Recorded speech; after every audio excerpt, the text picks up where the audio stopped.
दूसरा अध्याय, नारद जी की काम वासना।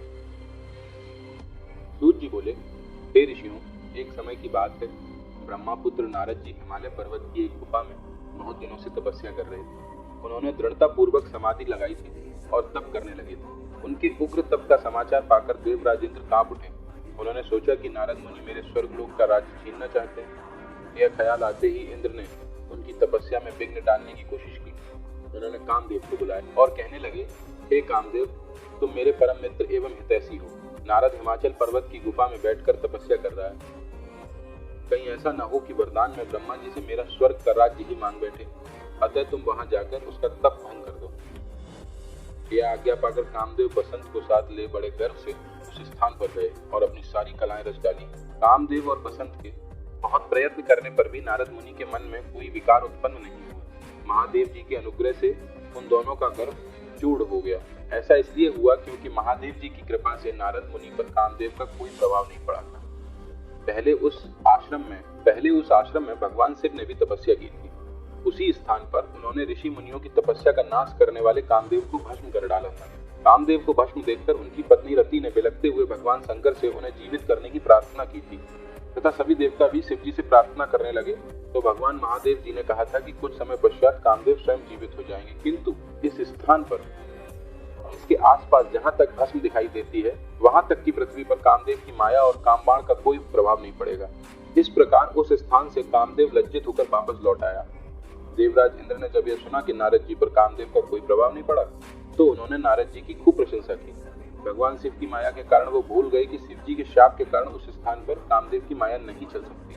नारद जी भगवान शिव की कृपा से बहुत समय तक तपस्या करते रहे। अपने तप को पूर्ण हुआ समझकर नारद जी उठे तो उन्हें कामदेव पर विजय प्राप्त करने का ध्यान आया। तब उन्हें मन ही मन इस बात का घमंड हुआ कि उन्होंने कामदेव पर विजय प्राप्त कर ली है। इस प्रकार अभिमान से उनका ज्ञान नष्ट हो गया। वे यह समझ नहीं सके कि कामदेव के पराजित होने में भगवान शंकर की ही माया थी। तब वे अपनी काम की विजय की कथा सुनाने के लिए शीघ्र ही कैलाश पर्वत जा पहुंचे और भगवान शिव को नमस्कार करके अपनी तपस्या की सफलता का समाचार तथा कामदेव पर विजय प्राप्त करने का समाचार कह सुनाया। यह सब सुनकर महादेव जी ने नारद जी की प्रशंसा करते हुए कहा, हे नारद जी, आप परम धन्य हैं, परंतु मेरी एक बात याद रखना कि यह समाचार किसी अन्य देवता को मत सुनाना। विशेषकर भगवान विष्णु से तो इस बात को कदापि न कहना। यह वृत्तांत सबसे छिपाकर रखने योग्य है। तुम मेरे प्रिय हो, इसलिए मैं तुम्हें यह आज्ञा देता हूँ कि यह बात किसी के सामने प्रकट मत करना। परंतु वे तो शिव की माया से मोहित हो चुके थे, इसलिए उनकी दी शिक्षा को ध्यान में न रखते हुए वे ब्रह्मलोक चले गए। वहाँ ब्रह्मा जी को नमस्कार कर बोले, मैंने अपने तपोबल से कामदेव को जीत लिया है। यह सुनकर ब्रह्मा जी ने भगवान शिव के चरणों का चिंतन करके सारा कारण जान लिया तथा अपने पुत्र नारद को यह सब किसी और से न कहने के लिए मना कर दिया। नारद के मन में अभिमान के अंकुर उत्पन्न हो गए थे, जिसके फलस्वरूप उनकी बुद्धि नष्ट हो गई थी।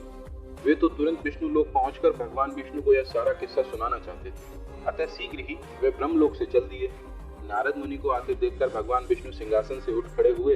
उन्होंने नारद को गले लगा लिया और आदर सहित आसन पर बिठाया। भगवान शिव के चरणों का स्मरण करके भगवान विष्णु ने नारद जी से पूछा, नारद जी, आप कहाँ से आ रहे हैं और इस लोक में आपका शुभागमन किस लिए हुआ है?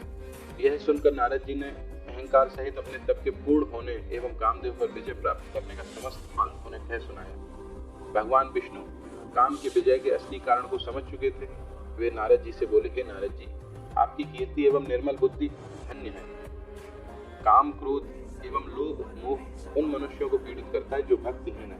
आप तो ज्ञान, वैराग्य से युक्त एवं ब्रह्मचारी, फिर भला यह काम आपका क्या बिगाड़ सकता था? देवर्षि नारद बोले, हे भगवान, यह सब आपकी कृपा का ही फल है। आपकी कृपा के आगे कामदेव का क्या सामर्थ्य जो मेरा कुछ बिगाड़ सके? मैं तो सदा ही निर्भय। इतना कहकर नारद जी विष्णु भगवान को नमस्कार कर वहां से चल दिए।